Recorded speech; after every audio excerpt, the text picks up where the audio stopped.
പ്രതികൂല കാലാവസ്ഥയിലും ശബരിമലയിൽ അയ്യനെ കാണാൻ വൻ ഭക്തജന തിരക്കാണ്. ഇന്ന് 18-ാം പടി കയറാനുള്ള നിര വലിയ നടപ്പന്തലും പിന്നിട്ടു എന്നറിയുന്നു. കാനനപാതകളിലൂടെ വീണ്ടും തീർത്ഥാടകർ എത്തിത്തുടങ്ങുകയും ചെയ്തിട്ടുണ്ട്. അഖിൽ പാലോട്ട് മഠമാണ് സന്നിധാനത്ത് നിന്ന് ചേരുന്നത്. അഖിൽ, സ്വാമി ശരണം, ഗുഡ് മോർണിംഗ്, നമസ്തേ. ഇന്നിപ്പോൾ അല്പം തിരക്ക് കൂടുതലുണ്ടല്ലേ? കാരണം ഈ പ്രതികൂല കാലാവസ്ഥ നമ്മൾ പറയുമ്പോൾ നമുക്കറിയാം പല ജില്ലകളിലും റെഡ് അലേർട്ട് വരെ നിലനിന്ന ദിവസങ്ങളുണ്ടായിരുന്നു. പക്ഷെ അവിടെ നിന്ന് അന്നേ പുറപ്പെട്ടവർ തന്നെയും ഉണ്ട് ഇന്നിപ്പോൾ ഇവിടെ എത്തിച്ചേർന്നിരിക്കുന്നത്. കാനനപാതയിലൂടെയും ഭക്തർ വരുന്ന സാഹചര്യത്തിൽ ഈ വലിയ നടപ്പന്തലും പിന്നിട്ട് നിൽക്കുന്ന നിര, അപ്പോൾ എത്രത്തോളം തിരക്ക് അവിടുന്ന് താഴോട്ടുമുണ്ട്?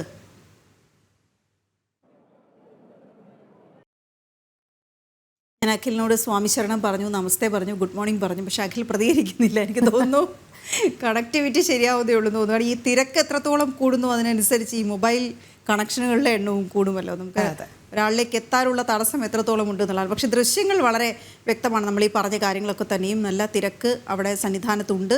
തത്സമയ ദൃശ്യങ്ങൾ കൂടിയാണ് കാണുന്നത്.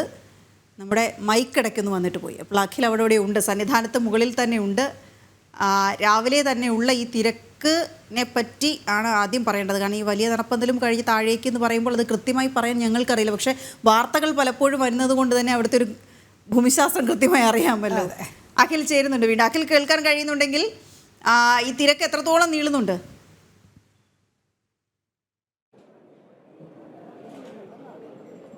വീണ, ഗുഡ് മോർണിംഗ്. ശബരിമല ഇന്നും വലിയ രീതിയിലുള്ള തിരക്ക് എന്ന് പറയാൻ സാധിക്കില്ല. കാരണം രാവിലെ 3 മണിക്ക് നട തുറന്നതിന് ശേഷം 6 മണി വരെയുള്ള കണക്ക് PRDയിൽ നിന്ന് പുറത്തു വരുന്ന സമയത്ത് 17,361 പേരാണ് ശബരിമല ദർശനത്തിനായി രാവിലെ പുലർച്ചെ തന്നെ എത്തിയിട്ടുള്ളത്. അത് ഇന്നലെ ശബരിമലയിലേക്ക് എത്തി വലിയമ്പലത്തിലൊക്കെ തന്നെ വിരിവെച്ച് കിടന്നവരായിരിക്കണം, അയ്യപ്പ ഭക്തരായിരിക്കണം. കാരണം ഹരിവരാസനത്തിന് ശേഷം മുകളിലേക്ക് കയറാൻ കഴിയാത്തവരായിരിക്കണം രാവിലെ പുലർച്ചെ കയറിയിട്ടുണ്ടാവുക. എന്തായാലും വലിയ തിരക്ക് ഉണ്ട് എന്ന് പറയാൻ സാധിക്കില്ല. ഇതിപ്പോൾ ഞാൻ നിൽക്കുന്നത് 18-ാം പടിക്ക് തൊട്ട് താഴെയാണ് ഞാൻ ഇത്തവണ ഇപ്പോൾ നിൽക്കുന്നത്. 18-ാം പടിയുടെ അവിടേക്ക് കയറുന്ന സമയത്ത് നമുക്ക് കാണാൻ സാധിക്കും 18 പടിയും തൊട്ടു തൊഴുതാണ് ഓരോ അയ്യപ്പ ഭക്തരും മുകളിലേക്ക് കയറിപ്പോകുന്നത്.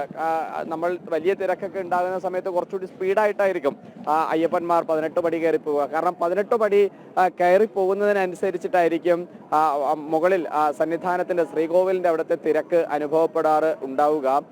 അങ്ങനെ ഒരു കണക്കാണ് പോലീസ് എപ്പോഴും വയ്ക്കുക. അതായത് ഒരു മിനിറ്റിൽ എത്ര അയ്യപ്പന്മാർ 18 പടി കയറി പോകുന്നു അതിനനുസരിച്ചിട്ടായിരിക്കും ഈ ശബരിമല സന്നിധാനത്തേക്ക് ഉണ്ടാകുന്ന തിരക്ക് എന്നതാണ് പോലീസ് എപ്പോഴും കണക്കൂട്ടുന്നത്. പക്ഷേ ഇപ്പോൾ നമുക്ക് ദൃശ്യങ്ങളിൽ കാണുന്നത് പോലെ ഒരു കൂട്ടം ആൾക്കാർ, അതായത് നിൽക്കുന്നത് 18 പടിയുടെ താഴെയാണ്. അവിടെ ഓരോ ഘട്ടം ഘട്ടമായിട്ട് 18 പടിയുടെ താഴേക്ക് ആൾക്കാരെ കടത്തിവിടുന്നു. അവിടെ നിന്ന് അവർ 18 പടി കയറി മുകളിലെ സന്നിധാനത്തേക്ക് പോകുന്ന കാഴ്ചയും നമുക്ക് കാണാൻ സാധിക്കും. നമുക്ക് അറിയുന്നതനുസരിച്ചാണ് എന്നുണ്ടെങ്കിൽ വലിയ നടപ്പന്തലിലേക്കും അതുപോലെ തന്നെ അവിടെ നിന്ന് ശരംകുത്തിയിലേക്കും മരക്കൂട്ടത്തിലേക്കും ഒക്കെ തന്നെ ഫ്രീ ആയിട്ട് ആൾക്കാർ നടന്നു വരുന്നു എന്നതാണ് നമുക്ക് അറിയാൻ സാധിക്കുന്നത്. നമ്മൾ അധികൃതരുമായി സംസാരിക്കുന്ന സമയത്തൊക്കെ തന്നെ നമുക്ക് അറിയാൻ സാധിക്കുന്നത്. എന്തായാലും വലിയൊരു തിരക്ക് ഉണ്ട് എന്ന് പറയാൻ സാധിക്കില്ല. കാരണം ഇന്നലെ ദർശനം നടത്തിയത്, അതായത് രാവിലെ പുലർച്ചെ മുതൽ വൈകുന്നേരം ഹരിവരാസനം പാടി നടയടയ്ക്കുന്നത് വരെ ഏകദേശം 66,257 പേരാണ് ഇന്നലെ ഹരിവരാസനം പാടി നടയടക്കുമ്പോൾ വരെ ദർശനം നടത്തിയിട്ടുള്ളത്. കാരണം വെർച്വൽ ക്യൂ വഴി 70,000 പേർക്കും സ്പോട്ട് ബുക്കിംഗ് വഴി 10,000 പേർക്കുമായി ഏകദേശം 80,000-ൽ പരം ആൾക്കാർക്ക് ഒരു ദിവസം ദർശനത്തിനുള്ള ക്രമീകരണങ്ങൾ ദേവസ്വം ബോർഡും സർക്കാരും പോലീസും ഒക്കെ ഏർപ്പെടുത്തിയിട്ടുണ്ട്. എങ്കിൽ പോലും വലിയൊരു ഭക്തജന തിരക്ക് അനുഭവപ്പെടുന്നില്ല എന്ന് തന്നെയാണ് നമുക്ക് മനസ്സിലാക്കാൻ സാധിക്കുന്നത്. ഇന്നലെയാണ് കാനനപാത വഴിയുള്ള ദർശനത്തിന് അനുമതി നൽകിയത്. കാരണം മഴയെ തുടർന്ന് കാനനപാത വഴി ഉണ്ടായിരുന്ന ദർശനത്തിലേക്ക് വരാനുള്ള മലചവിട്ടാനുള്ള അനുമതി പോലീസ് നിരോധിച്ചിരുന്നു. ജില്ലാ കളക്ടറുടെ ഒക്കെ തന്നെ ഉത്തരവ് പ്രകാരം അത് നിരോധിച്ചിരുന്നു. അതിനു പിന്നാലെ ഇന്നലെ മുതലാണ് കാനനപാത വഴി അയ്യപ്പ ഭക്തരെ കടത്തിവിടാൻ തുടങ്ങിയത്. അതിനു പിന്നാലെ ഏകദേശം 650 പേരാണ് ഇന്നലെ കാനനപാത വഴി കടന്നു വന്നത് എന്നതാണ് നമുക്ക് അറിയാൻ സാധിക്കുന്ന കണക്ക്. എന്തായാലും വലിയ തിരക്കില്ലാതെ ശബരിമല തീർത്ഥാടനത്തിന്റെ ഒരു ദിവസം കൂടി ആരംഭിച്ച് സുമുഖമായി തന്നെ മുന്നോട്ട് പോകുന്ന കാഴ്ച നമുക്ക് സന്നിധാനത്ത് നിന്ന് കാണാൻ സാധിക്കുന്ന. അതെ, തീർച്ചയായും നീണ്ട നിര തന്നെയാണെങ്കിലും വലിയ തിരക്ക് അനുഭവപ്പെടുന്നില്ല.